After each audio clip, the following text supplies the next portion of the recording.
அனைவருக்கும் வணக்கம்.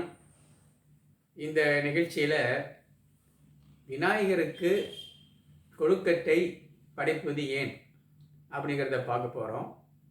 விநாயகருக்கு பிடிச்ச நெய்வேத்தியம் என்னென்னா கொழுக்கட்டை. இது எதனால் கொழுக்கட்டை அவருக்கு பிடிக்குது அப்படிங்கிறத பற்றி நாம் இந்த நிகழ்ச்சியில் பார்க்க இருக்கிறோம். அதுக்கு முன்னால் முதல்ல விநாயகருக்கு கொழுக்கட்டையை நைவேத்தியமாக கொடுத்தது யார் அப்படின்னா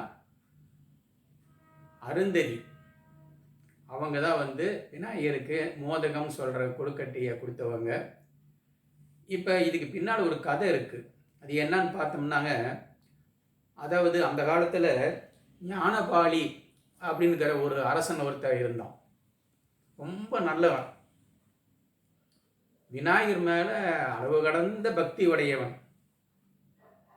அந்த நாட்டில் ஒரு நாள் பஞ்சம் வந்துருச்சு. அவங்க ராஜகுரு என்ன சொல்கிறாருன்னா, நீங்கள் ஒரு யாகம் நடத்தினா இந்த பஞ்சம் சரியாயிரும்னு சொன்ன உடனே இவர் பெரிய யாகம் ஒன்று தொடங்கி நடத்துகிறாரு. அந்த நேரத்தில் மேனகை அப்படியே போகிறாங்க.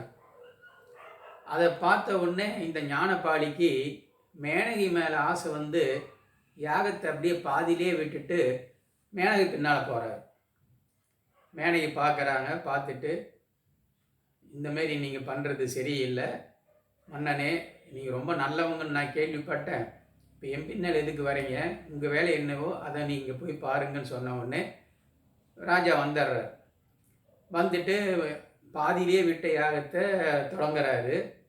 அப்போ ராஜகுரு என்ன சொல்கிறார் அப்படின்னா, இது பாதியிலேயே இந்த யாகத்தை மறுபடியும் தொடங்குறதுங்கிறது சரி வராது ராஜா.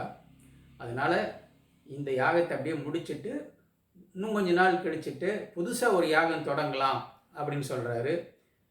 ராஜா மறுத்தர்றாரு. அதெல்லாம் பரவாயில்ல, நம்ம யாகத்தை தொடங்குவோம்னு சொல்லி யாகம் தொடங்குறாங்க. அப்போ என்னாச்சுன்னா, அந்த அஷ்டதிக் பாலகர்கள் அப்படிங்கிறவங்க சாபம் கொடுத்துட்றாங்க.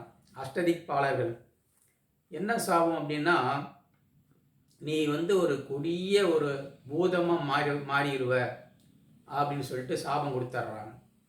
உடனே ராஜா பூதமாயிடுறாரு. எல்லா உயிர்களையும் துன்பப்படுத்துகிறாரு. மனிதர்களை சாப்பிட்றாரு. தேவர்கள் கொடுமை எல்லாமே. அப்போ எல்லோரும் என்ன செய்கிறாங்கன்னா, விநாயகர்கிட்ட போயிட்டு, நீங்கள் தான் இந்த எங்களை காப்பாற்றணும். இந்த ஞானபாலி பூதமாகிட்டாரு. இப்போ எங்களெல்லாம் ரொம்ப கொடுமைப்படுத்துகிறாரு. எல்லாத்தையும் சாப்பிட்றாரு. வேற அவ்வளோ பசி அவருக்கு.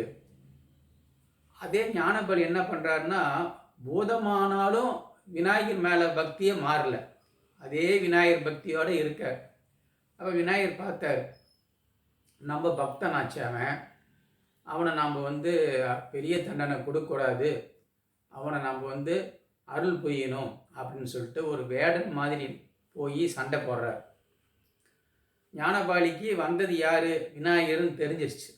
அப்போ விநாயகர்கிட்ட தஞ்சம் புகுந்து, விநாயகர் பெருமானே, நான் இந்த மாரி தெரியாமல் தப்பு பண்ணி இப்படி ஆயிட்டேன். எனக்கு ரொம்ப பசி.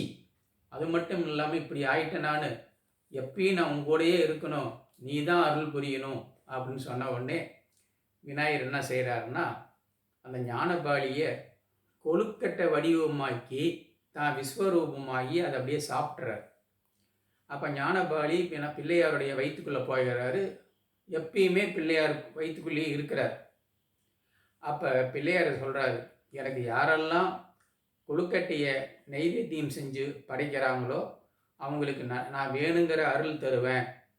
அது மட்டும் இல்லை, இந்த எல்லாரும் படைக்கிற அந்த கொழுக்கட்டையெல்லாம் யாரோடைய பசிக்கு போகுது அப்படின்னு சொன்னோம்னா, இந்த ஞானபாலியோடைய பசிக்கு போகுது.